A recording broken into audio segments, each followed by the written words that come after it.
ચાલો આજે આપણે ભારતના ભવિષ્યને આકાર આપનારા 3 ખૂબ જ મહત્વના દસ્તાવેજોની વાત કરીએ. જુઓ, આ ખાલી પોલિસી નથી, આ તો 3 અલગ અલગ પેઢીઓના સપનાની વાર્તા છે. આપણે વાત કરીશું 1968, 1986 અને 2020ની રાષ્ટ્રીય શિક્ષણ નીતિઓ વિશે. અને સમજવાની કોશિશ કરીશું કે કેવી રીતે દરેક પોલિસી પોતાના સમયની જરૂરિયાતો અને એ સમયના સપનાઓનો એક જવાબ હતી. તો આ 3 વર્ષ છે ને, એને 3 મોટા ટર્નિંગ પોઈન્ટ સમજો. 1968માં જ્યારે ભારત નવું આઝાદ થયું હતું, ત્યારે શિક્ષણનો પાયો નાખવામાં આવ્યો. પછી આવ્યું 1986, જ્યારે એ પાયા પર એક મજબૂત, આખા દેશમાં ચાલે એવું સ્ટ્રક્ચર બનાવવામાં આવ્યું. અને હવે 2020માં આખી દુનિયા જે રીતે બદલાઈ રહી છે, એની સાથે ચાલવા માટે આખી સિસ્ટમને જાણે રીબૂટ કરવાનો એક મોટો પ્રયાસ થયો છે. તો આપણી આખી વાતચીતનો સૌથી મોટો સવાલ શું છે? એ જ કે દરેક પોલિસી પોતાના સમયનો અરીસો કેવી રીતે બની. અને આ સવાલનો જવાબ છે ને, એ આપણને ખાલી એજ્યુકેશન પોલિસી વિશે જ નહીં જણાવે, પણ એ પણ કહેશે કે છેલ્લા 50 વર્ષમાં ભારતે વિચાર્યું કેવી રીતે અને સપના કેવા જોયા. તો ચાલો આપણી સફર શરૂ કરીએ 1968થી. જરા વિચારો, ભારત એકદમ યુવાન દેશ છે. આઝાદીના સપના હજી આંખોમાં તાજા છે. એ વખતે જે એજ્યુકેશન પોલિસી આવી, એ કોઈ સૂકો સરકારી દસ્તાવેજ નહોતો. એ તો એક નવા રાષ્ટ્ર માટેનું પહેલું શૈક્ષણિક સપનું હતું. અને આ સપનાનો આધાર હતો એ સમયનો ખૂબ જ પ્રખ્યાત કોઠારી કમિશનનો રિપોર્ટ. આ પોલિસીના 4 મુખ્ય પાયા હતા. સૌથી પહેલું અને સૌથી ક્રાંતિકારી કામ, બંધારણના આર્ટિકલ 45માં જે વચન આપ્યું હતું એ પૂરું કરવું. એટલે કે 14 વર્ષ સુધીના દરેક બાળક માટે ફ્રી અને કમ્પલ્સરી એજ્યુકેશન.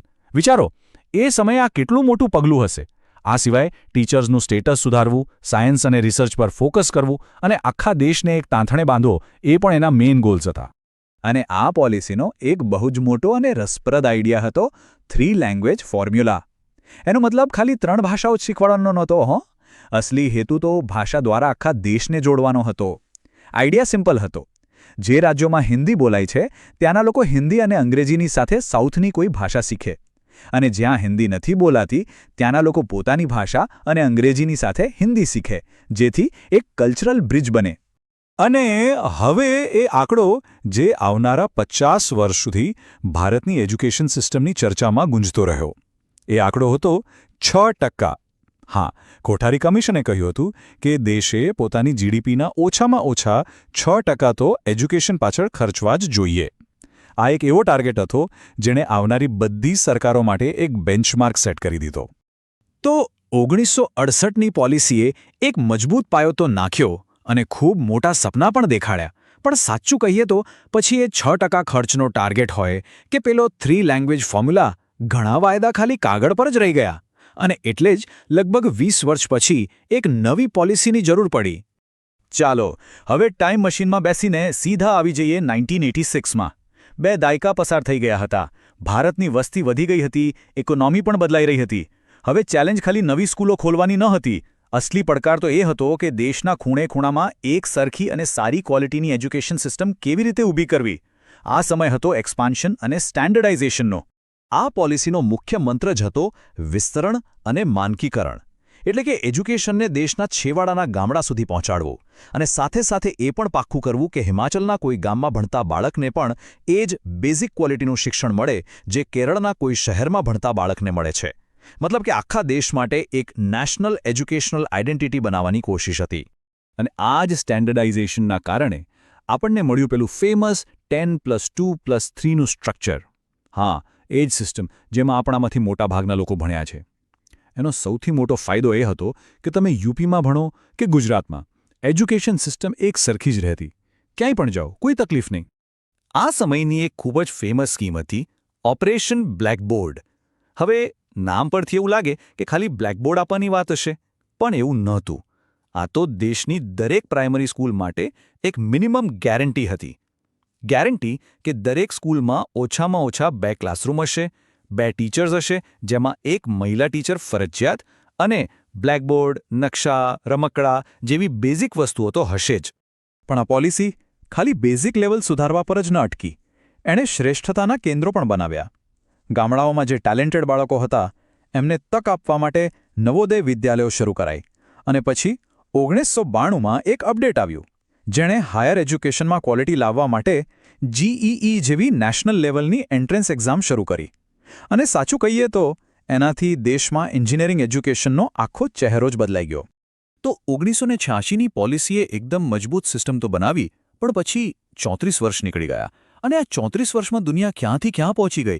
ઇન્ટરનેટ આવ્યું, સ્માર્ટફોન આવ્યા, નોલેજનો તો જાણે ધડાકો થયો. હવે સવાલ એ હતો કે આપણું પેલું જૂનું ઇન્ડસ્ટ્રીયલ એજવાળું એજ્યુકેશનનો મોડેલ આ નવી ડિજિટલ દુનિયા માટે ફિટ હતું? અને જવાબ એકદમ ક્લિયર હતો, બિલકુલ નહીં. અને બસ આ જ કારણ છે કે 2020ની પોલિસી ખાલી એક નાનું મોટું અપડેટ નથી. આ તું પેલી જૂની ફેક્ટરી જેવા મોડલને તોડીને એક નવું ફ્લેક્સિબલ ઇકોસિસ્ટમ બનાવવાનો પ્રયાસ છે. જો 1986ની સિસ્ટમ ડોક્ટર્સ અને એન્જિનિયર્સ બનાવવા માટે કદાચ સારી હતી, પણ 21મી સદીને એવા લોકોની જરૂર છે જે પ્રોબ્લેમ સોલ્વ કરી શકે, જે કંઈક નવું વિચારી શકે, જે ઇનોવેટર્સ હોય. આ નવી ડિઝાઇનનું સેન્ટર પોઈન્ટ છે નવું 5+3+3+4નું સ્કૂલ સ્ટ્રક્ચર. હવે આ ખાલી આંકડાઓની રમત નથી હો. શરૂઆતના પાયાના સ્ટેજમાં બાળકો પર પુસ્તકોનો ભાર નહીં હોય, પણ રમતગમત અને વાર્તાઓથી શીખવાની મજા હશે. પછીના સ્ટેજમાં લખવા વાંચવા પર ફોકસ, મિડલ સ્ટેજમાં સબ્જેક્ટ્સની સાથે કોડિંગ જેવી સ્કિલ્સ અને છેલ્લે સેકન્ડરી સ્ટેજમાં મલ્ટીડિસિપ્લિનરી સ્ટડી. અને કદાચ આ પોલિસીનો સૌથી મોટો, સૌથી ક્રાંતિકારી બદલાવ આ જ છે. સાયન્સ, આર્ટ્સ અને કોમર્સની પેલી જૂની દિવાલોને તોડી નાખવી. હવે એવું શક્ય છે કે કોઈ સ્ટુડન્ટ ફિઝિક્સની સાથે મ્યુઝિક ભણે અથવા કેમિસ્ટ્રીની સાથે ફેશન ડિઝાઇનિંગ. આનાથી સ્ટુડન્ટ્સને પોતાની પસંદ અને ટેલેન્ટ પ્રમાણે પોતાનો એજ્યુકેશનનો રસ્તો બનાવવાની પૂરેપૂરી આઝાદી મળે છે. પણ આ ફેરફારો ખાલી સ્કૂલ લેવલ પર નથી.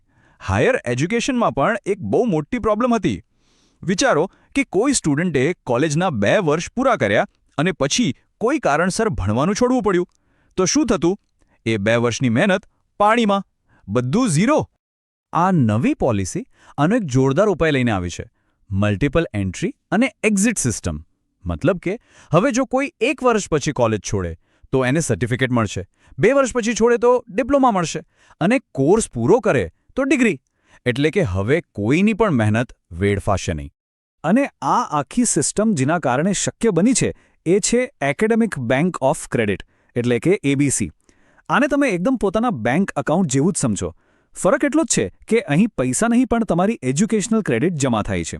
આનો ફાયદો એ છે કે તમે એક કોલેજમાં કમાયેલી ક્રેડિટનો ઉપયોગ બીજી કોલેજમાં પણ કરી શકો છો. આનાથી આખી સિસ્ટમ ખૂબ જ ફ્લેક્સિબલ બની જાય છે. તો અત્યાર સુધી આપણે જોયું કે કેવી રીતે ભારતની એજ્યુકેશન પોલિસી સમયની સાથે સાથે બદલાતી ગઈ, વિકસતી ગઈ.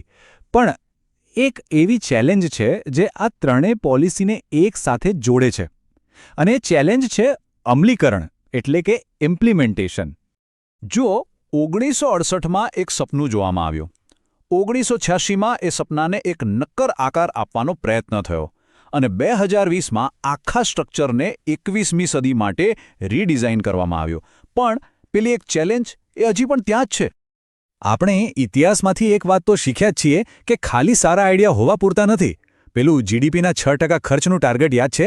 કે પેલું 3 લેંગ્વેજ ફોર્મ્યુલાનું પ્લાન? કાગળ પર જે વસ્તુઓ ક્રાંતિકારી લાગે છે ને એને જમીન પર ઉતારવી હંમેશાથી એક મોટી ચેલેન્જ રહી છે. અને આ જ અનુભવ આપણને આજના સૌથી મોટા સવાલ પર લાવીને ઊભો રાખે છે. 2020ની પોલિસી અત્યાર સુધીની સૌથી એમ્બિશિયસ, સૌથી મહત્વાકાંક્ષી પોલિસી છે. એમાં કોઈ શક નથી. એના ટાર્ગેટ્સ પણ ક્રાંતિકારી છે. પણ હવે સવાલ એ છે કે શું આ પોલિસી કાગળ પર લખેલા પોતાના બધા મોટા મોટા વાયદાઓને હકીકતમાં બદલી શકશે? અસલી પરીક્ષા તો હવે શરૂ